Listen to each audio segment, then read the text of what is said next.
সরকারি চাকরিজীবীদের বহুল প্রতীক্ষিত নবম জাতীয় pay scale 9th national pay scale নিয়ে বড় সিদ্ধান্ত নিয়েছে পে কমিশন। গত বৃহস্পতিবার 15 জানুয়ারি অনুষ্ঠিত পূর্ণ কমিশন সভায় গ্রেড সংখ্যা পরিবর্তনের দাবি উঠলেও শেষ পর্যন্ত বর্তমানের 20টি গ্রেডই বহাল রাখার বিষয় চূড়ান্ত সিদ্ধান্ত হয়েছে। তবে বেতন কাঠামোর সর্বনিম্ন ও সর্বোচ্চ সীমা নির্ধারণ নিয়ে এখনও কোনো চূড়ান্ত ঐক্যমত্যে পৌঁছাতে পারেনি কমিশন। গ্রেড নিয়ে সিদ্ধান্ত ও বেতন বৈষম্য। পে কমিশন সূত্রে জানা গেছে, প্রশাসনিক জটিলতা এড়াতে গ্রেড সংখ্যা না কমিয়ে বেতন বাড়ানোর সুপারিশ করতে যাচ্ছে কমিশন। এর আগে বেতন বৈষম্য কমাতে সর্বনিম্ন ও সর্বোচ্চ বেতনের অনুপাত 1:8 রাখার প্রস্তাব শোনা গিয়েছিল। কমিশনের চেয়ারম্যান জাকির আহমেদ খান এ বিষয়ে অন্তর্বর্তী সরকারের শীর্ষ পর্যায়ের কাছ থেকে চূড়ান্ত সবুজ সংকেত পাওয়ার অপেক্ষায় আছেন। সরকারি চাকরিজীবীদের প্রত্যাশিত এই বেতন তালিকায় সর্বনিম্ন গ্রেড 20তম এবং সর্বোচ্চ গ্রেড 1-এর মধ্যে বৈষম্য কমানোর চেষ্টা করা হয়েছে। নবম পে স্কেল নিয়ে পে কমিশনের অভ্যন্তরীণ আলোচনা এবং 1:8 অনুপাতের প্রস্তাবনা অনুযায়ী একটি সম্ভাব্য বেতন তালিকা এক্সপেক্টেড স্যালারি ম্যাট্রিক্স নিচে দেওয়া হল। এটি বর্তমান 2015 সালের স্কেলের সাথে তুলনা করে তৈরি করা হয়েছে।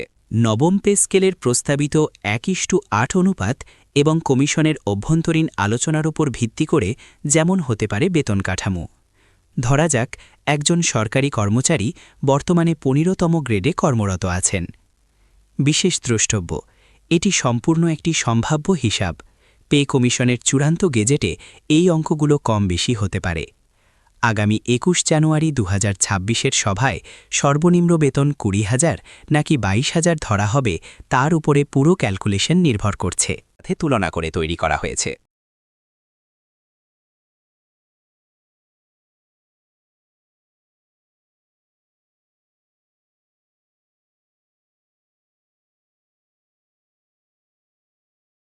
সরকারি চাকরিজীবীদের দীর্ঘ প্রতীক্ষার অবসান ঘটিয়ে নতুন পে স্কেল বা নবম বেতন কাঠামোর নিউ পে স্কেল 2026 বাংলাদেশের প্রস্তাবনা চূড়ান্ত করেছে বেতন কমিশন।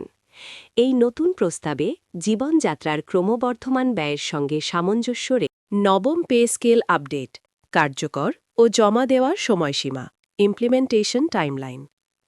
সাবেক অর্থসচিব জাকির আহমেদ খানের নেতৃত্বে গঠিত 21 সদস্যের বেতন কমিশন আগামী 21 জানুয়ারি অর্থ উপদেষ্টা সালেহুদ্দিন আহমেদের কাছে তাদের আনুষ্ঠানিক প্রতিবেদন এনপিসি ফাইনাল রিপোর্ট জমা দেবেন। সরকারের পরিকল্পনা অনুযায়ী নতুন পে স্কেল 2026, বেতন বৈষম্য হ্রাস ও নতুন অনুপাত, স্যালারি গ্যাপ অ্যান্ড রেশিও। নতুন কাঠামোতে সর্বোচ্চ ও সর্বনিম্ন বেতনের ব্যবধান কমিয়ে 1:8 অনুপাত নির্ধারণ করা হয়েছে। এর ফলে সর্বনিম্ন গ্রেড মূল বেতন হতে পারে 18,000 টাকা থেকে 20,000 টাকার মধ্যে। সর্বোচ্চ গ্রেড সরকারের সর্বোচ্চ পর্যায়ের কর্মকর্তাদের মূল বেতন 77,000 টাকা থেকে বাড়িয়ে প্রায় 1,20,000 টাকার ম্যাক্সিমাম বেসিক স্যালারির ওপরে নেওয়ার পরিকল্পনা করা হয়েছে। রাজস্ব ও বাজেট বরাদ্দ, বাজেট অ্যান্ড রেভিনিউ ইম্প্যাক্ট। নতুন এই পে স্কেল পুরোপুরি বাস্তবায়ন করতে সরকারের অতিরিক্ত প্রায় 70 থেকে 80,000 কোটি টাকার প্রয়োজন হবে। এই বিশাল আর্থিক চাপ সামলাতে ইতিমধ্যে চলতি 2025-26 অর্থবর্ষের সংশোধিত বাজেটে পরিচালন ব্যয় 22,000 কোটি টাকা বৃদ্ধি করা হয়েছে।